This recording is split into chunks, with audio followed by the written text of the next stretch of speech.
Hello everyone. आज हम लोग हमारे chapter second history of computer का सेकंड वीडियो स्टार्ट कर रहे हैं, जिनमें हम लोग जनरेशन्स ऑफ कंप्यूटर पढ़ेंगे। कंप्यूटर क्या था, कैसा था, फर्स्ट जनरेशन कैसी थी, ये सारी चीज़ें।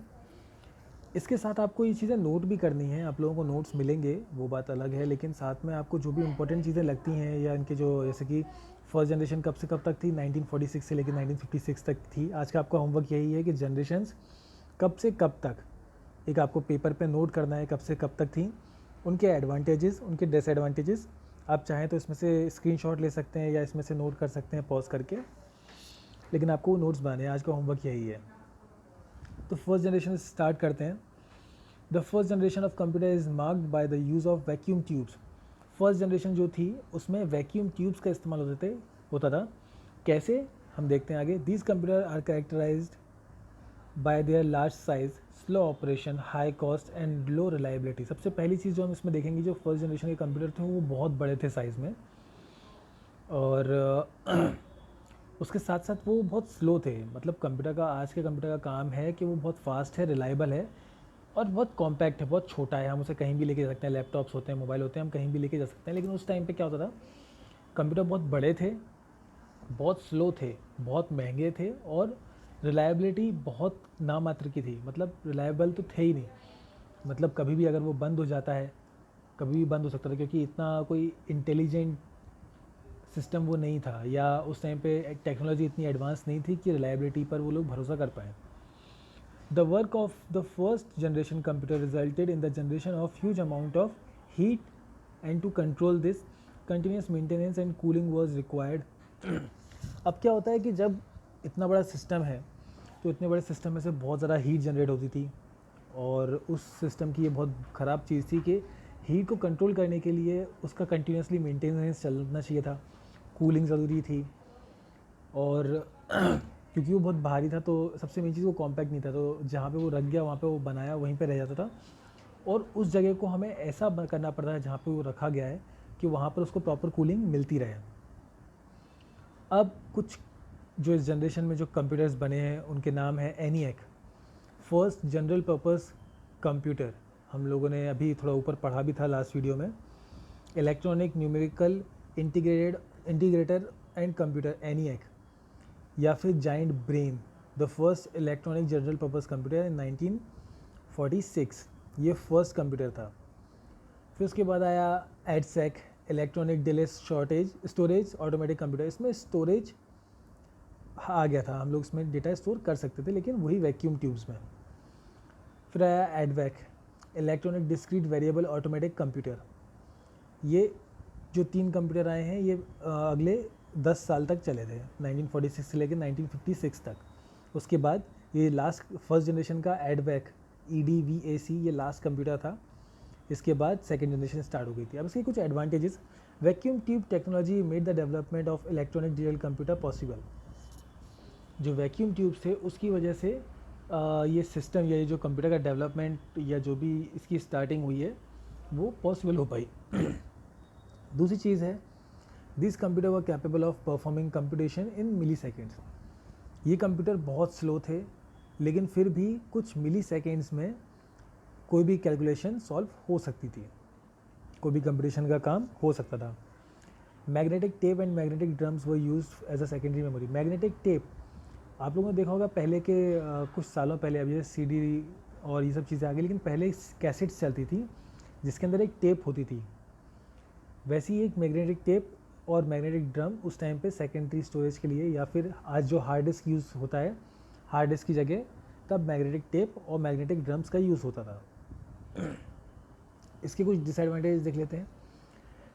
टू बल्कि इन साइज़ में बहुत ज़्यादा भारी होते थे, बहुत बड़े होते थे।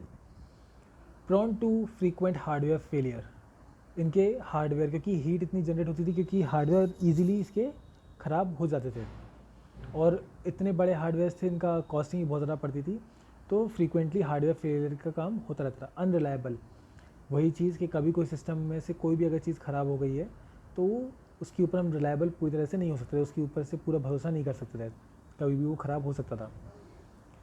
Generated large amount of heat and required for continuous cooling using air conditioning. बहुत ज़्यादा हीट वो निकालता था सिस्टम, बहुत ज़्यादा हीट जनरेट करता था, जिसकी वजह से हमें एसी एयर कंडीशनिंग करनी पड़ती थी।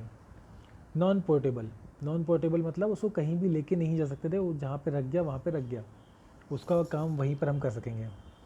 Slow input and output operations, computation में जैसे यहाँ पे कहा गया है, एडवांटेज में एक जगह कहा गया था कि these computer were capable of performing computations in milliseconds, लेकिन तब भी आज के कंपैरिजन में वो बहुत स्लो था।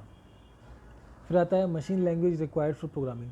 मशीन लैंग्वेज आजकल हम जो इंग्लिश में लिख देते हैं या इंग्लिश में हम टाइप कर देते हैं वो कंप्यूटर कर देता है, लेकिन पहले ऐसा नहीं था। पहले हमें सारी चीज़ें बाइनरी कोड्स में 0 और 1 की फॉर्म में ही काम करनी पड़ती थी। मशीन के लिए या तो चीज़ सही है या गलत है, अगर सही है तो 1, गलत है तो 0, और मशीन लैंग्वेज में ही सारी प्रोग्रामिंग होती थी। आज की तरह जैसे आज हम लोग कुछ भी लिख देते हैं, जैसे हमने लिखा प्रिंट तो प्रिंट हो जाएगा, लेकिन उस टाइम पे हम प्रिंट को प्रिंट नहीं लिख सकते थे, उस टाइम पे मशीन लैंग्वेज का यूज़ होता था।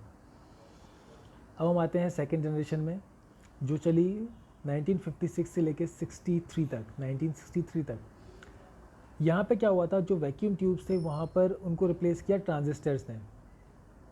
जैसे पढ़ते हैं, the use of transistor replace the vacuum tubes, marking the beginning of second generation computer. जो एडवैक था वो लास्ट कंप्यूटर था जिसमें वैक्यूम ट्यूब्स यूज़ हुए थे, उसके बाद सेकेंड जनरेशन के कंप्यूटर आ गए थे। A transistor is an inexpensive device that is smaller and produce less heat as compared to a vacuum tube.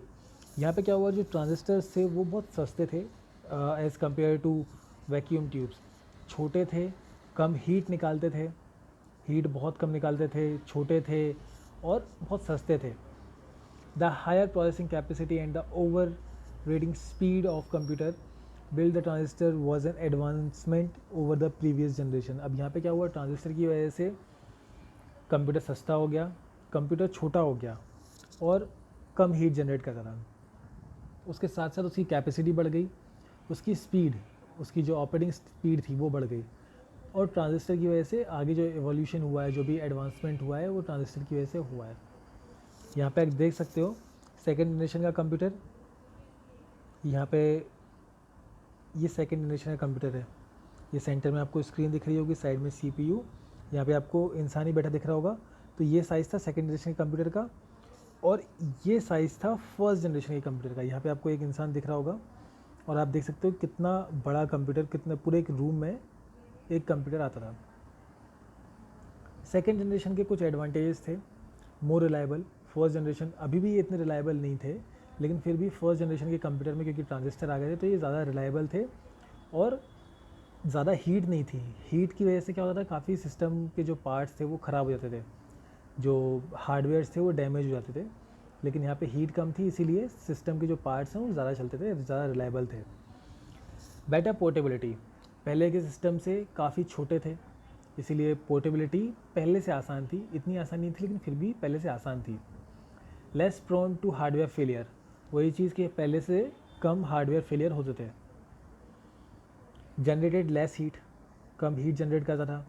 Smaller in size as compare to first generation computer, छोटे थे पहली generation से, बहुत छोटे थे क्योंकि वैक्यूम ट्यूब्स की जगह ट्रांजिस्टर्स आ गए थे। डिसएडवांटेजेस क्या है, फ्रीक्वेंट मेंटेनेंस रिक्वायर्ड। अब यहाँ पे भी मेंटेनेंस, पहले के जो कंप्यूटर थे फर्स्ट जनरेशन के कंप्यूटर थे उससे सेकेंड जनरेशन के कंप्यूटर काफ़ी छोटे थे, कम हीट जनरेट करते थे, लेकिन फिर भी मेंटेनेंस तो उनको लगता था। फिर आता है air conditioner required, air conditioning की ज़रूरत पड़ती थी। Manual assembly for individual component into a functional unit was required.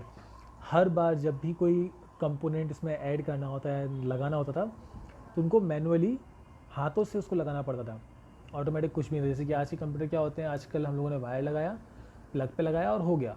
पहले क्या होता था, हर वायर को अलग अलग से लगाना पड़ता था, कंप्यूटर के अंदर भी सारी चीज़ें मैनुअली ही होती थी। आजकल हम कंप्यूटर लेके आते हैं, रखते हैं और चालू कर लेते हैं, पहले सब कुछ मैनुअली करना पड़ता था।